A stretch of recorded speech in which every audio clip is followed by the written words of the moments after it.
महिलांनी स्वयंउद्योगाला प्राधान्य द्यावं, सौ अश्विनी मगदुम यांचं वक्तव्य। बोरगाव इथं गौरी गणेश संस्थेची 7वी वार्षिक सर्वसाधारण सभा खेळीमेळीत संपन्न। समाजातील सर्व क्षेत्रात महिलांनी आर्थिक स्तर उंचावण्यासाठी पुढे येणं गरजेचं आहे। आमच्या संस्थेचे संस्थापक अध्यक्ष श्री अभय मगदुम यांनी समाजातील प्रत्येक महिलांनी स्वबळावर उभं राहावं यासाठी बँकेच्या माध्यमातून योजना आखल्यात।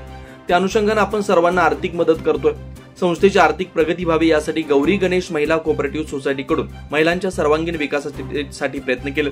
येणाऱ्या काळात महिलांनी स्वतंत्र उद्योग निर्माण करावे असं मत श्री गौरी गणेश महिला कोऑपरेटिव्ह सोसायटी लिमिटेड बोरगावच्या अध्यक्षा सौ अश्विनी मगदुम यांनी व्यक्त केलं।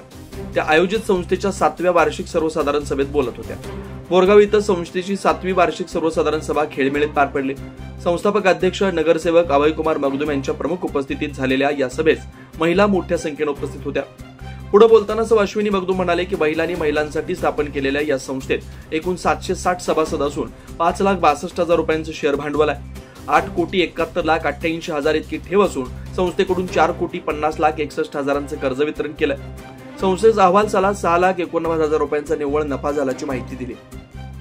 संचालिका शोभा हावले म्हणाल्या की आधुनिक काळात महिला आर्थिकदृष्ट्या मजबूत बनली पाहिजे।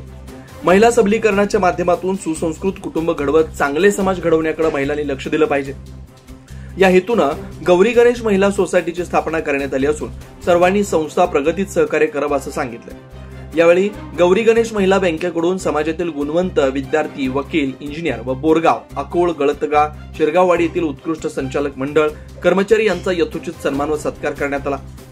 यावेळी उपाध्यक्ष सुजाता पाटील, संचालिका शोभा हावले, प्रीती पाटील, आशा राणी पाटील, विनयश्री बसनवर, जास्मिन मुजावर, रेवती पाटील, मीनाक्षी रोड्डू, उषा पाटील, लक्ष्मी कांबळे, कलावती खोत, सरोजिनी मगदुम, विद्या पाटील, सुषमा मगदुम, सरोजिनी फिरगन्नवर, प्रियांका वठारे, तेजस्विनी पाटील यांच्यासह शिरगाववाडी, अकोला, गळतगा शाखेच्या संचालिका, सभासद उपस्थित होते। बोरगावहून प्रतिनिधी अजित कांबळे।